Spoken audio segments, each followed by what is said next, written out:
Le Grand Matin Sud Radio, 7h-9h, Jean-Jacques Bourdin. Bien, on en parle. Il est 8h20, on en parle avec vous, Benjamin Glaise. Il y a un influenceur, je ne connaissais absolument pas, mais bon, il s'appelle Inoxtag. Vous connaissiez, mesdames, Inoxtag? Très bien. Très bien. Pas du tout, malheureusement. Oui, je ne crois pas. Non, Et qui a réussi à gravir celui qui a l'Everest. grimpé l'Everest. Oui, il a grimpé l'Everest. Bon, il n'est pas le premier. Maintenant, l'Everest est devenu du tourisme de masse. Presque quand même, parce qu'il faut y aller à plus de 8000. Son documentaire bat des records sur YouTube. Ouais, il a été mis en ligne samedi dernier, plus de 20 millions de vues en 3 jours. Ouais, c'est énorme, c'est incroyable, c'est du jamais vu pour une vidéo francophone. Inoxtag, il a fait une grande annonce sur sa chaîne. Il a annoncé qu'il voulait monter l'Everest. Le plus haut sommet du monde. Je sais pas si je vais y arriver, quoi. Alors, réalisation à l'américaine avec la chanson. Il a même battu Daniel Obono.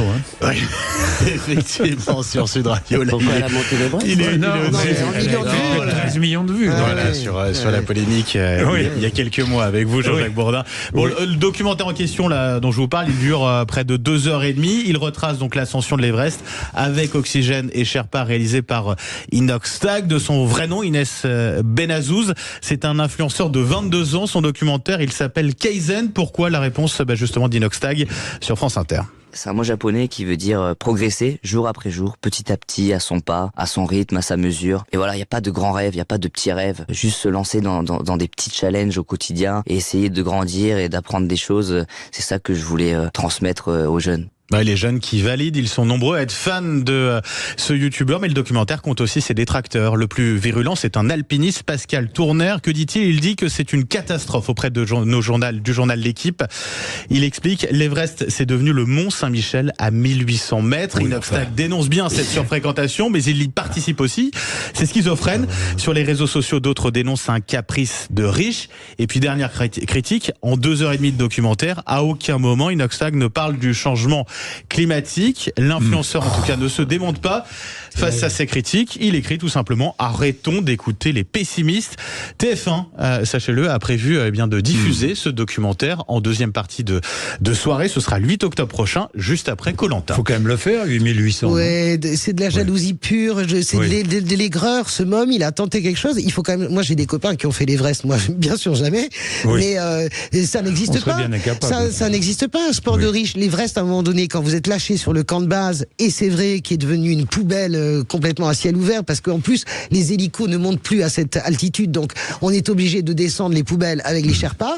Eh bien, c'est pas un caprice. Il faut pouvoir le faire. Vous arrivez pas comme ça en haut de l'Everest. La dernière arête, eh bien, ça peut être mortel. Donc moi, chapeau ce môme. Moi, je dis bravo. Il l'a fait. Et les jaloux, les aigris, laissez où ils sont. Non, mais alors je trouve le truc. Il nous a pas parlé du réchauffement climatique. Il a pas non plus parlé des violences faites aux femmes, je suppose. Il y a plein de sur les pentes de l'Everest. Donc il n'a pas parlé, ça c'est un problème. Mais c'est quand même, excusez-moi, ma chère Françoise, il y a quand même un petit paradoxe. Il y a 5 minutes, si vous voulez, vous m'expliquiez que c'était vraiment terrible de demander aux gens de travailler 6 mois de plus. Et donc et là, par contre, il faut magnifier l'exploit. C'est bien. Mais, si vous voulez, excusez-moi, Françoise, il va falloir que je vous apprenne ce qu'est une conversation. Oui, mais je vous demande quel rapport. Quel rapport? Le rapport, c'est l'effort. Vous savez ce que... Le rapport, c'est l'exploit. C'est le rapport, eh bien oui, dans votre travail aussi, travailler aussi, ça demande un effort. Parfois, ça demande de se dépasser. Et je trouve, si vous voulez, ce misérabilisme, en passant, si vous voulez, donc, il y aurait des gens vraiment pour qui le travail, ce serait juste une sorte d'esclavage horrible. Et je vous le répète, c'est pour ça que je vous dis, l'autonomie, la souveraineté, c'est ça que je vois aussi chez ce môme, comme vous dites gentiment et affectueusement, sur quoi je vous rejoins, c'est une quête de souveraineté, une quête d'autonomie, une quête de faire quelque chose de soi-même. Eh bien, je trouve ça magnifique et j'aimerais que tous les Français soient comme ça. Écoutez, Elisabeth, moi je veux bien tout ce que vous voulez, vous pouvez rentrer au chausse-pied, parce que vous avez une rhétorique formidable. Enfin, demandez donc à une femme de chambre qui fait 10 heures par jour de se dépasser en vidant la chambre. Il faut arrêter avec ce délire de trouver l'autonomisation dans tous les métiers. Demandez donc aux caissières de se surpasser. Donc elle préférait être subventionnée. Ça n'est pas ce que je dis. Il y en a plein qui préfèrent quand même gagner leur vie. Non, mais elles préfèrent gagner leur vie et partir quand c'est juste à la retraite. Bien. L'art de la conversation, c'est de savoir écouter l'autre. C'est vrai. Vous savez ça. Absolument. Hein, vous savez. On adore. C'est aussi de savoir se disputer avec amitié. Ça, je suis d'accord. N'est-ce pas, Jean-Jacques ? Là, je suis complètement d'accord. De toute façon, vous êtes trop souvent d'accord avec Elisabeth Lévy. Je vous ai à l'œil. Vous faites attention à vous. Ah, ça y est, elle fait sa petite impartial. parlait des aigris, Je des suis jaloux. impartial. Ce qui nous porte. Vous savez qui a choisi ce titre de livre? C'est Sandrine Rousseau. C'est son nouveau livre, Ce qui nous porte. Très bien. Nous allons recevoir Sandrine Rousseau. J'ai beaucoup de questions à lui poser. Au moins, une femme de conviction.